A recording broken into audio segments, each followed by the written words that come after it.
आज की यह कहानी सिर्फ एक कथा नहीं है। यह कहानी है प्रेम की, भक्ति की और उस दिव्य भावना की जो इस पूरे संसार को जोड़कर रखती है। यह कहानी है वृंदावन की पावन धरती की, जहाँ कण कण में श्री कृष्ण बसते हैं और जहाँ प्रेम का नाम है राधा। सुबह का समय है। वृंदावन की गलियों में हल्की हल्की सुनहरी धूप फैल रही है। पेड़ों की पत्तियां हवा में सरसराने लगी है। चिड़ियों की मधुर चहचहाहट पूरे वातावरण को संगीत से भर रही है। और उसी दिव्य वातावरण में राधा और कृष्ण बगीचे में धीरे धीरे टहल रहे हैं।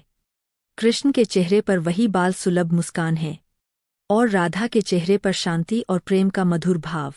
फूल मानो स्वयं उनके चरणों में झुककर उनका स्वागत कर रहे हों।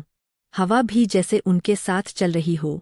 चलते चलते राधा रानी की दृष्टि एक आम के पेड़ पर पड़ती है। वो हल्की सी मुस्कान के साथ कृष्ण की ओर देखती है और कृष्ण सब समझ जाते हैं। कृष्ण शरारती अंदाज में कहते हैं, राधे, आज आम खाने का मन है। और अगले ही पल कृष्ण फुर्ती से पेड़ पर चढ़ जाते हैं। पेड़ की डालियां हिलने लगती है, पत्तियां नीचे गिरने लगती है। राधा नीचे खड़ी होकर ऊपर देखती है और हंसते हुए कहती है, संभल कर, गिर मत जाना। कृष्ण एक एक करके मीठे आम तोड़ते हैं और नीचे फेंकते हैं। राधा हंसते हुए उन्हें पकड़ती है। कभी कोई आम हाथ से छूट जाता है तो दोनों और भी जोर से हंसने लगते हैं। उनकी हंसी से पूरा बगीचा गूंज उठता है। तभी वहाँ तोते और कबूतर भी आ जाते हैं।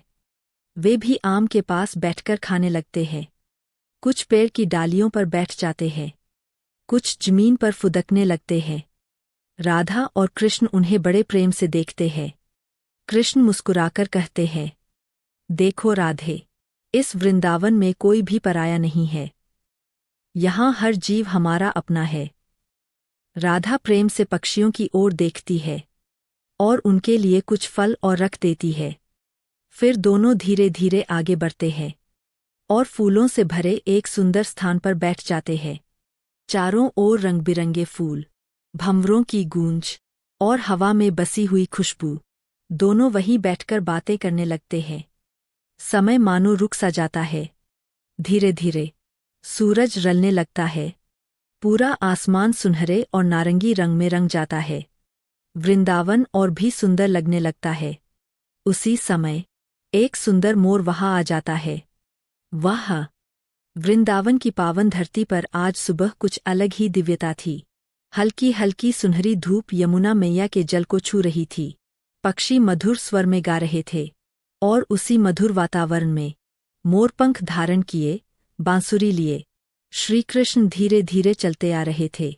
उनकी बांसुरी की धुन सुनते ही पूरा वृंदावन मंत्रमुग्ध हो गया। उसी रास्ते से राधा रानी अपनी सखियों के साथ आ रही थीं।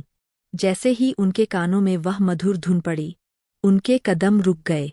उनकी आंखें अपने आप कृष्ण को खोजने लगीं और जब दोनों की नजरें मिलीं तो मानो समय ही ठहर गया। धीरे धीरे राधा और कृष्ण यमुना किनारे आकर बैठ गए। यमुना का जल शांत था। कमल के फूल धीरे धीरे झूम रहे थे। कृष्ण ने मुस्कुराते हुए कहा, राधे, तुम्हारा प्रेम ही मेरी सबसे बड़ी शक्ति है। राधा हल्की मुस्कान के साथ सिर झुका लेती है। कुछ ही देर में कृष्ण ने अपनी बांसुरी फिर से बजानी शुरू कर दी। उस मधुर स्वर को सुनकर आसपास की गायें और बछड़े दौड़े चले आए। राधा यह दृश्य देखकर हंस पड़ती है और पूरा वातावरण आनंद और भक्ति से भर जाता है। धीरे धीरे दिन ढलने लगता है। आसमान में चांद निकल आता है और फिर शुरू होती है दिव्य रास लीला। राधा, कृष्ण और सभी गोपियाँ प्रेम और भक्ति के उस नृत्य में लीन हो जाते हैं। चारों ओर दिव्य प्रकाश फैल जाता है। ऐसा लगता है मानो स्वयं स्वर्ग धरती पर उतर आया हो। नृत्य के बाद राधा थोड़ी भावुक हो जाती है। धीरे से पूछती है, कृष्ण, क्या तुम मुझे कभी छोड़कर चले जाओगे? कृष्ण मुस्कुराते हुए उनका हाथ थामते हैं और कहते हैं, राधे, मैं कहीं नहीं जाता। मैं हमेशा तुम्हारे हृदय में और तुम्हारे विश्वास में रहता हूँ। राधा की आंखों में आंसू आ जाते हैं, लेकिन वह आंसू दुख के नहीं, वह आंसू प्रेम और समर्पण के होते हैं। फिर कृष्ण शांत स्वर में कहते हैं, सच्चा प्रेम वही होता है जिसमें कोई स्वार्थ नहीं होता।